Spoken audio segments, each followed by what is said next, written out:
Hello photo buzzers, Andrew James here with another Lightroom tip for you. Now I had a request from photo buzzer Helen asking if I could have a look at the eyedropper tool in Lightroom. And the eyedropper tool obviously is connected to white balance, and it's not something I looked at previously on one of these tips because it's actually relatively simple, so this isn't going to be too complex. The eyedropper tool is situated here when we're in the develop module, and it is a way of changing your white balance. We also obviously have our temperature slider here and also the tint slider here, which are two things that I might use, and we also can change our fixed settings if you like. Now we can see with this image that was shot at the Upfest Festival, the graffiti festival on our PhotoBuzz meetup, that I was shooting at the time daylight, and I have not changed the white balance at all. And I'm looking at it, I don't know how easy it will be able to see, you'll be able to see that, but I can see, I think there's a slight blue cast to it. I think it was in the early afternoon I shot this, and there's a lot more blue light sometimes around, so it's a little bit more blue than I would like it. So my options would be just to manually adjust the temperature slider here, manually adjust the tint slider, or try one of the fixed settings. Or, as we're now going to do, we can try the white balance, white balance selector or the eyedropper tool. So I'm just going to click on that and bring it over the image here. Now, before we start, I just want to show you some options or things that you might have accidentally switched on that you don't want. Okay, or you don't necessarily need, or you might need if you prefer to work that way. So if we look down here in the bottom left hand corner, we have a couple of things, boxes that we can tick. Now I'm just going to tick them. We've got auto dismiss, I'm going to tick them, and I'm going to tick show loop, and that also brings up this scale slider. Now that is because we're going to get with the loop this little box. If I hover over, we've got a little loop area or little box, little panel that shows us in RGB the percentages with each color we go to. Now that might be quite useful to some of you, I don't know, it's not useful to me, it just gets in the way, but if it is useful and you want to see it more clearly, the scale slider just simply makes it smaller to the right or bigger to the left. There we go. I mean, if I was going to use it, I would probably use it fairly well scaled up, but I don't like it, so I'm going to switch show loop off. Now, I still have auto dismiss ticked, and what does that do? Well, I will show you. Let's pick an area. For example, if I randomly decided that I wanted to click on this purple area here because I was sure, absolutely sure, that would give me a really lovely white balance. It won't, but there you go. So I'm going to click on that. There you go, it's made that even greener. Anyway, what's happened? Well, you can see here that I have the magnify tool, so I can click in and look at that, that's all very good, but I don't have the eyedropper anymore, the white balance tool. It's popped itself back to bed over here in the basics panel.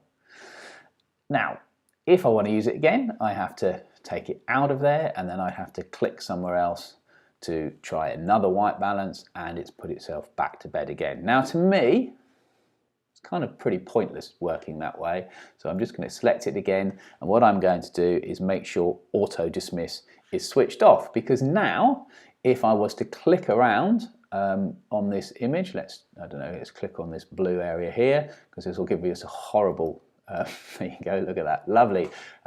But I've still got the eyedropper here, and I could then click on the yellow bit there. Oh my goodness me, let's get it back to something a bit more normal. I'll click on that area down there and it all comes back. So I don't want it auto dismissing, I want it to be there all the time. Okay, so if I wanted it to be there all the time with the loop showing, like so, then I would tick show loop and have auto dismiss unticked. That's the basic way of working. Now, the next thing, of course, is how do we know what the right white balance is? Well, personally, unless you're going to be doing a custom white balance setting every time you go out and shoot. Some people do. If you're doing it, particularly if you're doing portraiture, that's not a bad way of working. It's too faffy and messy for me. Occasionally do it with still life, but you do that in camera. then you would expect the white balance result to be perfect, and you maybe don't need to mess about with it too much. But otherwise, I tend to work just with daylight, a white balance in normal natural light surroundings. So it does mean that I may get a little bit of a color cast. So when I pick the eyedropper tool, as I have here, what I'm going to do is I'm going to work around. I need to look for a neutral area, and that's the key thing, a neutral area within the scene to change that white balance. Now, I'm not actually clicking on anything yet, I'm just moving over. And if you look in the navigator in the top left-hand corner, I'm just going to move it from, so we're I'm hovering over quite a neutral area, whitish, sort of a pale white area there, and I'm going to move it over something more coloured.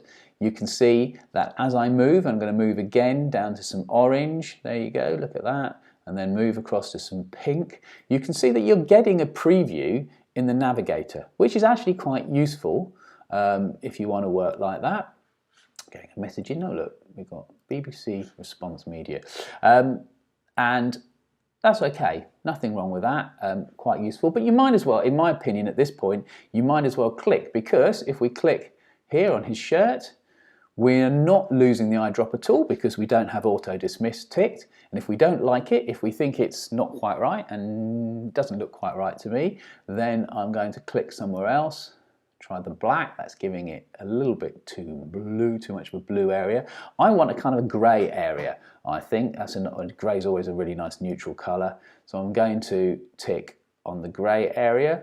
That's a little bit better, isn't it? But we can keep moving around until we find what we want. Now, is that it? Do we just then park the eyedropper tool and say, that's that? Well, sometimes, yeah, sometimes it might get it absolutely right, but other times you might then want to go back, say, okay, I've just very quickly done this, and it'll take a few seconds to work around the image to get the right temperature that's close to where you want it. And then you can still, of course, use the temperature slider. So I'm actually going to just tweak that up a fraction. I just want that a little bit warmer, a little bit more friendly when it goes warmer. Or alternatively, I could use the tint slider. If I wanted to take it to the right, that would warm it up even more. As you can see, I'm only doing it in fractions, so it's not actually that obvious. Or if I wanted to make it a little bit greener, I could take it to the left. But I'm going to leave it about plus 13. Now, that's not bad. So where were we when we started? So I started there, and we've gone there. I've definitely warmed that up quite considerably by doing nothing else other than clicking on the eyedropper or clicking on the image in a neutral area, grey area in this case, but it could have been black, it could have been a white area, as long as there's some tone in there. If it was a blown highlight, it wouldn't be able to take any reading. You have to remember that. There has to be some tonal area in there, but if you look at my histogram, none of my image is overexposed, so we're all good. So that's the start again, and that's where we've got. And it really, really is that simple. So let's just take another image and just run through that another time. Here's a nice picture from street scene from Cuba. So I'm going to take the eyedropper tool. Now, you might go, well, there's no grey here. There's no area, there's no neutral area. Well, there is. There's a bit of a grey area there. There's some light areas here. Again, if we were to click on the sort of bluey areas or the pinky areas, we would really mess around with that white balance. It wouldn't look right. But if we were to, I don't know, if I could pick the flower seller's hair, that's actually quite nice. I actually like that white balance. You see, blacks work quite well there. I'm going to try this grey area here. That cools it off a bit. I actually, in this instance, it's Cuba. There was some nice bit of light. Maybe it's a little bit too much. So I would go, okay, that's fine. I'm going to park that eyedropper back, and I'm just going to take it off a little bit. No more than so, and I'm just going to take that tint back a fraction, and that would be it. Not perfect, actually don't like it anymore, but that's not the point. It doesn't really matter. I could just then, if I don't think that's right, I could just pick my eyedropper tool. I want something, look, that's nice grey there. Grey tends to work for me most of the time. Yeah, that's cooled it off a lot.